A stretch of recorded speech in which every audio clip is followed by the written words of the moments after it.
আসসালামু আলাইকুম। আমি গ্রেপ ইঞ্জিনিয়ারিং থেকে আমাদের আঙ্গুর প্রজেক্ট থেকে বলছি। তো আমাদের আজকের বিষয়বস্তু হচ্ছে আমরা শীতের আগে কি কি সার প্রয়োগ করব বা শীতের আগে কিভাবে গাছের যত্ন করব। তো আমি সেই সম্পর্কে বিস্তারিত কিছু বলবো। তো আমাদের সাধারণত শীতকালে আমাদের গাছের পাতাগুলো ঝরে যাবে এবং ডরমেন্সি পিরিয়ড শুরু হয়ে যাবে।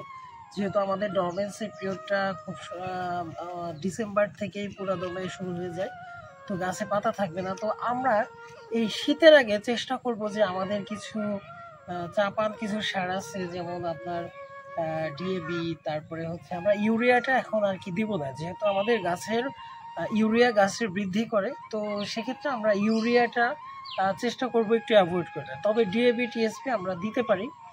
আর আরেকটা বিষয় হচ্ছে আমাদের শীত আসার আগে কিন্তু আমাদের গাছের যে ডালগুলা, যেমন অনেক গাছের ডাল শুকিয়ে যাবে, ডাইব্যাক লাগা শুরু হতে পারে। তো সেক্ষেত্রে আমরা ডাইব্যাকের ক্ষেত্রে আমাদের কিছু ব্যবস্থা নিতে হবে, যেমন কপার অক্সি ক্লোরাইড কিছু কপার অক্সি ক্লোরাইড অ্যাপ্লাই করতে হবে, বা আপনি চাইলে অ্যামিস্টার টপ অ্যাপ্লাই করতে পারেন। তো কপার অক্সি ক্লোরাইডটা মূলত হচ্ছে আমাদের ডাইব্যাকটার আক্রমণ থেকে কিছু আমাদের আঙ্গুর গাছকে রক্ষা করবে। তো যদি আপনি দেখেন যে খেয়াল করে দেখেন যে অতিরিক্ত ডাইব্যাক, যেমন ডাইব্যাকটা হচ্ছে গাছের ডাল শুকাতে শুকাতে এসে একটা পয়েন্টে এসে ডালগুলো মরে যাবে এবং ওইখান থেকে পুরা গাছটা একটা সময় শেষ হয়ে যাবে। তো আপনি যদি লক্ষ্য করেন যে অতিরিক্ত ডাইব্যাক লেগে গেছে গাছে, তো সেক্ষেত্রে আপনারা স্কোর অ্যাপ্লাই করতে পারেন সিনজেন্টার। এটা খুবই ভালো ওষুধ, এটা হচ্ছে আপনার সর্বশেষ চিকিৎসা।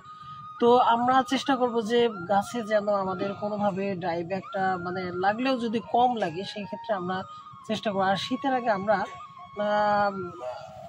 কিছু, যেমন আপনার লুট্রাফস এন এবং লুট্রাফস 24, লুট্রাফস এনটা আপনারা এখন ব্যবহার না করে ভালো, যেহেতু এখানে নাইট্রোজেন আছে। তো আপনারা লুট্রাফস 24 আপনারা ব্যবহার করতে পারেন, সেক্ষেত্রে গাছটাকে একটু মানে সতেজ রাখবে। তো যেহেতু আমাদের শীতকালে মাস্ট আমাদের ডরমেন্সটা আসবে, তো আমরা শীতের আগে চেষ্টা করবো যে আমাদের সারগুলা কমপ্লিট করে দিই। তো আজকে এ পর্যন্তই, সবাই ভালো থাকবেন। আমি পরবর্তী ভিডিওতে আপনারা আরও কিছু তথ্য নিয়ে আসবো আঙুর গাছ সম্পর্কে। সবাই ভালো থাকবেন।